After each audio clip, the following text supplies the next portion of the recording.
رکھوں گا اور انشاءاللہ العزیز مولانا اس کے آپ کو شافی جواب دیں گے۔ مولانا صاحب ایک سوال ہمیں متعدد دفعہ آ چکا ہے کہ قضائے عمری کے بارے میں بتا دیں۔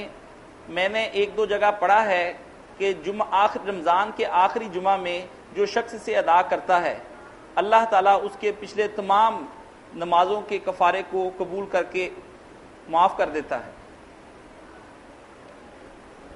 قضائے عمری کا یہ تصور جو ہے نا کہ آخری جمعہ جو رمضان المبارک کا، اس میں اگر 20 رکعتیں پڑھی جائیں 17 فرضوں کی، جو فرض ہیں 2 فجر 4 ظہر 4 عصر 3 مغرب 4 اور 3 وتر، تو کہتے ہیں پھر جو بھی اس کی پچھلی نمازیں نا ساری حساب پاک ہو جاتا ہے، وہ شمار ہو جاتی ہیں۔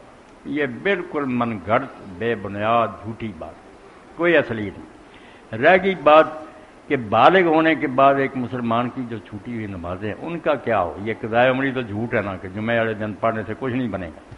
باقی جو انگنت چھوٹی ہوئی ہیں ان کا کیا ہو؟ اب اس بارے میں جو چاروں امام ہیں اہل سنت اور جماعت کے جن کی زیادہ پیروی ہو، یہ تو کہتے ہیں پڑھنی پڑے گی۔ کافر ہوتا نہ مانتا کہ یہ فرض ہیں تو وہ الگ بات تھی، جب سے مسلمان ہوا تھا اس وقت سے شروع کرتا۔ یہ مسلمان کا بچہ تھا، اس کا عقیدہ تھا کہ یہ فرض ہے، نہیں پڑھتا رہا تو اب اس کے ذمہ قرض بن گئی، وہ کہتے ہیں پڑھنی پڑیں گی۔ مگر امام ابن تیمیہ جیسے لوگ کہتے ہیں کہ اتنی سختی نہ کرو، اگر وہ توبہ کر گیا بعد آ گیا اب اچھا بن گیا باقاعدگی سے پڑھنے لگا تو اللہ معاف کرے۔ اب جو کہتے ہیں کہ پچھلی پڑھنی پڑیں گے، اس کا آسان طریقہ جو انہوں نے تجویز کیا وہ بھی ٹھیک ہے، اگر وہ کر لے تو اس میں بوجھ بھی نہیں بڑھتا اور شاید اللہ تعالیٰ وہ کمی پوری کر دے کہ سنتیں وطر ہر شے چھوڑ دے، ان کی بجائے نیت کر کر کے فرض پڑھتا جائے۔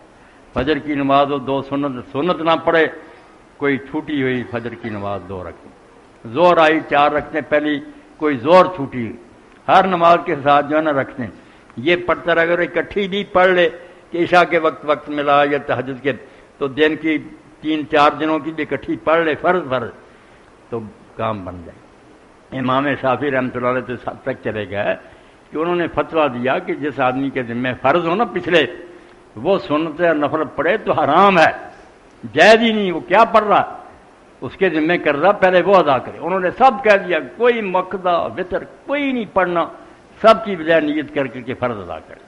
تو اگر پڑھنے پر آ جائے کہ پڑھنی ہے ضرورت پھر اس طرح کر لے، ورنہ چلو امام ابن تیمیہ ابن حزم کی بات کہ اللہ درگزر کرے گا، آئندہ ٹھیک رہے، خیر ہی خیر۔ باقی یہ جو ہے نا قضائے عمری یہ کچھ نہیں کہ آخری جمعے میں اتنی پڑھ لو تو صاحب بے باک، اس طرح کئی سمجھے مکہ جا کر ایک نماز پڑھی لاکھ کے برابر ہے تو یہ تو 86-87 سال کا حساب بند کرتا ہے، وہ ایک ہی شمار ہوگی، ثواب بے شک اللہ اس کا کس جاتے۔ مولانا اس کی فضیلت میں جو احادیث آتی ہیں وہ صحیح ہیں؟ نہ موضوع ہے، بات ہے قضائے عمری کے بارے میں سب جاری بناوٹی۔